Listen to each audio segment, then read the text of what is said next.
할렐루야. 오늘도 좋으신 주님 우리와 함께 하실 것입니다. 주님과 함께하는 여러분은 복된 인생이 될 것입니다. 세상 것 그러한 힘과 능력들 의지하지 마시고 오직 주님만 바라보십시오. 주께서 반드시 여러분에게 가장 좋은 것을 주실 줄로 믿습니다. 자, 오늘 말씀은 느헤미야 5장 1에서 13절입니다. 예루살렘으로 돌아온 이 이스라엘 백성들은 성벽 공사를 이제 진행하는데 이방 민족들의 방해를 끊임없이 그렇게 받으면서도 기도와 성실로 이를 감당하며 꿋꿋이 참아내었지요.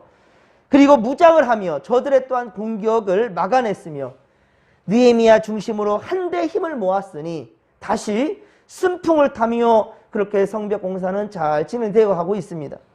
그러나 이번에는 내부에서 문제가 발생합니다.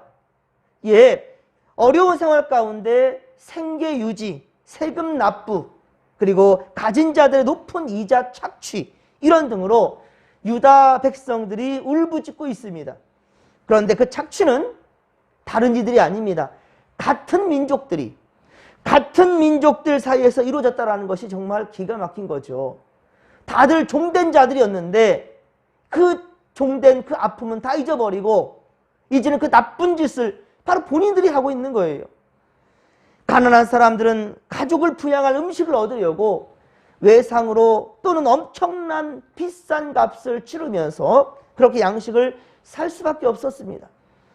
오늘 보면 3절 보면 흉년까지 들어서 밭과 포도원과 집까지도 저당 잡히고 그렇게 곡식을 얻어야만 했다라는 거예요. 그리고 그들은 또한 이자를 내고 빌려온 돈으로 그 바사왕이 그들에게 부과한 중한 세금 또한 역시 그렇게 지불해야 했다라는 거예요.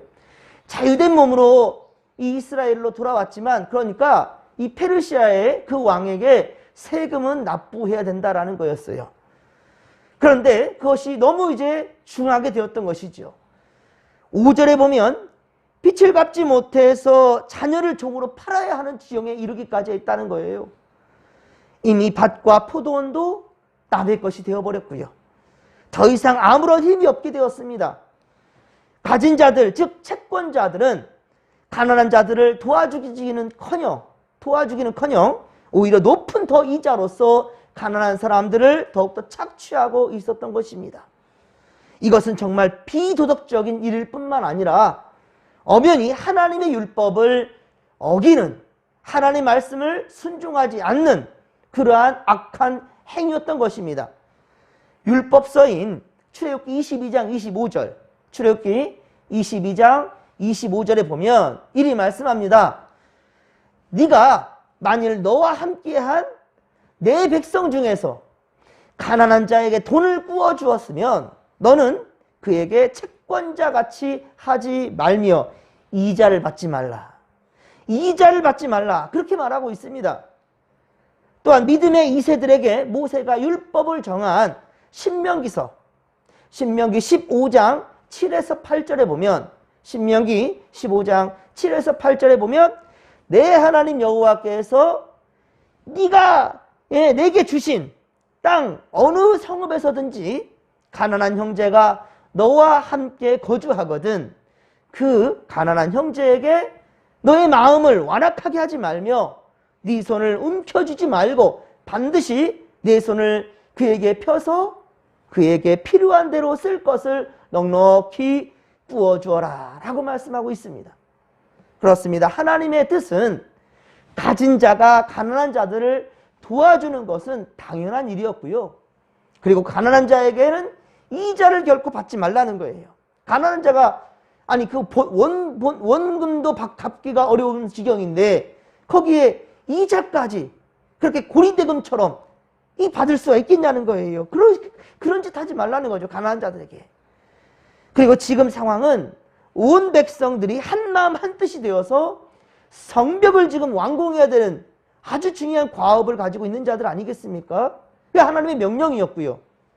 그런데 방해한 자들이 또한 시시탐탐 노리고 있는 호시탐탐 노리는 이때 이자 노름이나 하며 같은 민족의 등골을 빼먹고 있으니 정말 이것은 인간으로서는 결코 해서는 안 될 일이지요. 예, 세상 사람들도 이래서는 안 되는 건데 어찌 하나님을 믿는다라는 백성들이 이러할 수 있냐는 거예요. 이에 느헤미야는 심히 분노하였습니다. 그리고 귀족들과 민장들을, 이 백성들의 지도자들을 향해서 꾸짖습니다. 그러나 7절에 보십시오. 느헤미야는 그러기 전에 먼저 한 것이 있습니다. 무엇이죠? 깊이 생각했다라는 거예요. 7절 보십시오. 중요한 부분입니다. 여러분, 모든 것을 우리가 해야 될 상황에서도 느헤미야는 먼저 할 일을 우선순위를 그르치지 않았다라는 거예요. 그가 한 걸 보십시오. 먼저 깊이 생각하고 판단을 내렸다라는 것을 봅니다. 하나님께 지혜를 구하며 기도했다라는 거예요. 예, 하나님께 지혜를 구하며 기도했다라는 거예요. 아닥사스다 왕이 느헤미야가 술 맡은 관원장으로 있을 때 수심이 깊으니까 뭐라고 합니까? 야, 너 무슨 근심이 있느냐? 너 몸 아픈 데도 없는데 왜 그러느냐라고 물을 때 느헤미야가 어떻게 했죠? 바로 대답하지 않았지요. 먼저 하나님께 어떻게 했어요? 묵상했더라. 하나님께 기도하는 그런 느헤미야였어요. 사실 왕 앞에서 왕이 말하는데 즉시로 즉답을 해야 되는 상황 가운데 잠시만요 라고 할 수 있겠습니까? 느헤미야는 그런 사람이었습니다. 아무리 자기가 생각한 것을 판단하고 진행을 하고 싶어도 일단은 하나님께 어떤 사람? 기도하는 사람이었다는 거예요. 지금 이 순간도 이 귀족들과 이 지도자, 민장들, 이 민장들을 향해서, 예, 이 민족의 지도자들을 향해서 꾸짖고 혼내야 될 상황인데도 먼저 느헤미야는 하나님께 아뢰는 것을 잊지 않았다는 거예요. 느헤미야는 먼저 깊이 생각하고 판단을 내렸다는 것, 오늘 중요한 부분입니다. 그렇습니다. 그리고 너희가 각기 형제에게 높은 이자를 취하였다. 그 팩트를 좀 짚어서 얘기하는 겁니다. 그리고 느헤미야는 그들의 행위를 꾸짖고요. 모두 다 진정으로 회개할 수 있도록 이끌었다라는 거예요. 종교 지도자는 지금의 종교 지도자들, 이 목회자들, 목사들은 물론이거니와 위정자들도 정말 이것을 우리 느헤미야한테 배워야 됩니다. 8에서 11절, 오늘 보면 8에서 11절까지 그들에게 죄를 묻고 그리고 알아듣고 이해시킬 수 있도록 그렇게 권면하는 내용이 바로 8에서 11절에 기록하고 있습니다. 여기서 우리는 느헤미야를 통해서 기도보다 감정이 앞서서는 안 된다. 기도보다 감정이 앞서서는 안 된다라는 것과 화로 다스리기보다는 분노함으로 말하기보다는 스스로 깨달을 수 있도록 회개의 기회를 열어줘야 된다라는 것을 우리는 오늘 본문에서 배우게 되는 것입니다. 느헤미야를 통해서요. 첫째, 바벨론에 팔려간 형제 유다 사람들을 힘을 다하여 도로 찾아왔는데 어찌 다시 그 형제들을 돈이 없어 팔려가게 만들 수 있겠는가? 이 기가 막힌 것이다 라는 것을 짚어주고요. 둘째, 우리의 대적 이방 사람들의 이 비방에 대해 힘들었지 않느냐? 우리가 이방 사람들의 비방에 대해서 정말 힘들었지 않았느냐? 그런데 우리 하나님을 경외하는 가운데 이제는 우리가 정직하게 행해야 되지 않겠는가? 라고 또한 말합니다. 셋째, 이제 가난한 형제들에게 돈과 양식을 구워줬다면 더 이상 그 이자는 받지 말라. 구워줬다면 이자는 받지 말라. 이거 다시 보면은 구워진 것을 다시 받으라는 말이에요. 꽁으로 주라는 말은 아닙니다. 예, 그런데 이자는 받지 말라. 넷째, 구워준 돈과 양식에 대해 100분의 1을 돌려줄 수 있도록, 예, 또한 그렇게 말하고 있습니다. 오히려 더 채워줄 수 있는 그러한 귀족들과 이 바로 백성들의 지도자들이 되어야 한다는 것이죠. 정말 느헤미야는 가진 자들을 나무라면서도 진심으로 백성들을 위하고 나라의 앞날을 걱정하는 그러한 지도자였다라는 거예요. 다시 말씀드리면 느헤미야는 종교 지도자는 아닙니다. 예, 느헤미야는 총독이었지 레위인도 아니고요. 제사장은 더더욱 아닙니다. 그런데도 이런 마음을 가졌어요. 여러분들도 바로 느헤미야 같은 그러한 신앙인이 되어야 된다라는 것이죠. 그리고 10절에 보면, 오늘 보면 10절 보면 느헤미야 자신과 형제들로부터 역시 돈과 양식을 꾸어 주었지만 이자를 받지 않겠노라고 먼저 모범적으로 말합니다. 그러니까 느헤미야도 총독이니까, 그렇죠? 아닥사스다 왕이 그를 신뢰하고 총애하는 그런 사람이에요. 느헤미야는. 그가 얼마나 많은 또한 부를 가졌겠습니까? 많은 부를 가진 사람이에요. 그러니까 느헤미야도 돈이 없는 이스라엘 백성들에게 빌려준 거죠. 예. 그런데 그가 먼저 말하는 거예요. 이자를 받지 않겠노라고 먼저 모범적인 선언을 하고 있는 거죠. 그러자 12절에 보십시오.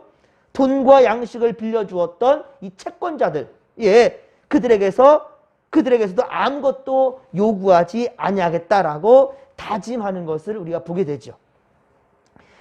자, 이에 느헤미야는 제사장들을 불러서 증인으로 삼고 그들의 맹세를 확실하게 합니다. 여기 보십시오. 느헤미야는 제사장들을 불렀댔죠? 느헤미야는 제사장이 아니에요. 종교 지도자가 아닙니다. 그러니까 느헤미야는 바로 제사장들, 주의 종들, 목사님들을 불러다가 바로 증인을 삼아서 맹세케 하는 거예요. 보십시오. 이제 이 채권자들도 나와 같이 이자는 받지 않겠다고 하였으니 당신들이 증인이 되시오. 그러니까 즉 하나님 앞에 약속을 받아내는 겁니다. 아닥사스다 왕에게도 3차 포로기환을 이끌어내면서 왕의 조서를 받아서 사마리아 총독들의 이 무력을 방해했던, 예, 그것에 대해서 무력하게 만들어버렸던 그 느헤미야는 이번에도 가난한 백성들을 위해 그저 구두로만 말하지 않고요, 정확하게 기록으로 남기는 거예요. 그러니까 참 느헤미야는 철두철미한 사람이에요. 대충 말로만 끝나지 않고 정확하게 문서로 남기고 정확하게 증거로 삼고 무엇보다 제사장들을 불러서 하나님 앞에 맹세케 하는 거죠. 역시 느헤미야의 지도력은 참으로 빛이 납니다. 정말 멋진 지도자이지 않겠습니까? 제가 이래서 느헤미야를 참 존경하고요. 너무 참 좋습니다. 최고입니다. 예, 지금 이 시대에도 꼭 필요한 지도자가 느헤미야 같은 사람이라는 거예요. 우리 진목교회도 느헤미야와 같은 그러한 목자들, 그러한 집사님들, 성도님들, 권사님들, 장로님들이 되어야 된다는 거예요. 이제 느헤미야는 하나님께 부여받은 권위로, 자, 이제 정리합니다. 이제 이거 정리하는 거예요. 13절을 같이 한번 읽겠습니다. 내가 옷자락을 털며 이르기를 이 말대로 행하지 아니하는 자는 모두 하나님이 또한 이와 같이 그 집과 산업에서 털어버리실 것이니 그는 곧 이렇게 털려서 빈손이 될지로다 하며 회중이 다 아멘하고 여호와를 찬송하고 백성들이 그 말한 대로 행하였느니라. 아멘. 할렐루야. 참 너무 지혜로운 지도자 아닙니까? 여러분, 이방인 사람들이 그들을 봤을 때 얼마나 큰 비방거리가 되고 웃음거리가 됐겠습니까? 종됐던 자들끼리 와가지고 꼴값 떨고 있네 라고 볼 거 아니겠습니까? 지들끼리 다 종들 됐으면서 좀 가졌다고 없는 사람을 그렇게 휘어잡으면서 고통 가운데 밀어넣는 저 모습을 보면서 얼마나 비웃음거리가 됐겠습니까? 서로가 힘들고 어려울 때 도와주는 것은 당연한 것 아니겠습니까? 그런데 같은 형제들끼리 목 괴롭혀서 안달이니 이게 말이나 되냐는 거예요. 지금도 믿는 사람들끼리 다투는 모습이 교회에서 종종 있습니다. 너무 안타까운 모습입니다. 한 영혼을 전도하기에도 그렇게 힘이 든 일인데 이런 모습 때문에 오히려 전도의 길이 막혀버리고 있는 거죠. 성도들끼리 다투는 것, 이거 절대로 안 될 일입니다. 예, 좀 내가 져주면서 그렇게 하나님의 영광을 드러내야 되겠지요. 예수님은 죄가 있어서 십자가에 매달리셨습니까? 예? 예수님이 무슨 흠이 있으셔서 참으셨겠습니까? 사랑 때문에 참은 거 아니겠습니까? 하나님을 믿노라 하면서도 정작 하나님을 두려워할 줄 모르는 신앙의 이 교만한 자들에 대해서는 안 된다라는 것이죠. 성도들 대상으로 돈놀이 하는 것도 안 됩니다. 그래서 교회에서는요, 돈을 꿔줘도 안 되고 꿔준 것을 받으려 하고 이자까지 챙기려 하거나 이런 것들 절대 안 된다는 거예요. 차라리 주십시오. 그러면 나중에 받게 될 때는 꽁돈처럼 여겨지게 될 거예요. 그렇게 감사하게 되는 거겠죠. 성도들 대상으로 장사를 하는 것도 안 된다는 거고요. 하나님 중심이 아니라 세상의 가치 중심적인 물질욕에서 비롯된 이런 것은 엄연한 불신앙적인 모습이라는 거예요. 참으로 안타깝지요.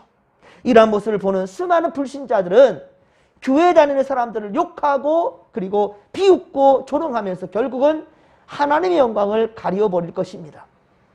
교회의 문제가 지적되는 인터넷상에서 달리는 그 댓글들을 보면 여러분들 예수 그리스도의 영광이 무참히 질팔 있는 것들을 여러분 보지 않습니까? 정말 낯뜨거워 볼 수 없는 지경에 이런 일들이 얼마나 많은지 몰라요. 사랑하는 성도 여러분, 우리는 절대로 믿는 자들끼리 세상의 비방거리가 되지 않도록 그렇게 다투지 맙시다. 미워하지 맙시다. 우애가 있다 한다면 서로 바로바로 그렇게 믿음 안에 풀려는 여러분들 되었으면 좋겠습니다. 내가 손 내밀지 않는 한 절대로 저 상대방이 먼저 손 내밀어 내게 용서를 구할 것이다. 이런 착각하지 마십시오. 하나님은 다른 사람이 아니라 내가 먼저 손 내밀기를 원하신다라는 거예요. 오늘도 우리는 서로를 더욱 껴안아주고 사랑해주며 천국을 미리 경험하는 우리가 이 진목교회를 통하여서 먼저 하나님 나라를 경험하게 되기를 간절히 빌고 소망합니다. 에덴 동산과 같은 교회가 바로 우리 교회요 진목교회가 될 수 있도록 더욱더 사랑의 공동체, 서로 많이 사랑하는 우리 성도들 될 수 있기를 간절히 빌고 소망합니다. 오늘도 그러한 사랑으로 우리 함께 나아가십시다. 주여 삼차 부르며 기도하며 나갑니다. 주여 주여 주여. 살아계신 하나님 아버지 고맙고 감사를 드립니다. 우리에게 주님께서는 사랑을 보여주셨습니다. 아버지여, 죽기까지 자기 자신을 내어주며 용서함으로 하나님 막혔던 담을 풀게 하신 분이 우리 예수님이시여, 화목제물이 되어 돌아가신 분 우리 주님이실진데 주여, 우리가 어찌하여 우리 형제들끼리 다투며 미워하며 분노할 수 있사오리까? 하나님, 우리 진목교회는 사랑의 공동체요 에덴 동산과 같은 그러한 공동체임에 주여 더욱더 이 사랑을 더 많이 하며 이 사랑에 우리 진목교회 믿음으로 지켜내갈 수 있도록 도와주시옵소서. 내가 희생하지 않고서, 내가 헌신하지 않고서 이 진목교회는 더 성장하지 않습니다. 하나님 아버지여, 내 욕심 채우려 하지 않고 더욱더 교회를 위해 기껏 마음껏 아버지여 주님 헌신하고 드려줄 수 있도록 도와주시며, 우리 성도들 간에 불안이 있을 때에도 먼저 그 화를 풀어낼 수 있는 아버지 그러한 우리가 될 수 있도록 도와주시옵소서. 이러한 모습이야말로 진정 예수 그리스도의 정신이며 우리가 복음을 전하는데 매우 중요한 것일지니 오늘도 주여 사랑하며 살게 하시고 사랑 주고 사랑받으며 행복한 우리 성도들, 우리 진목들 함께 만들어갈 수 있도록 주님 도와주시옵소서. 함께하여 주옵소서. 함께하여 주옵소서.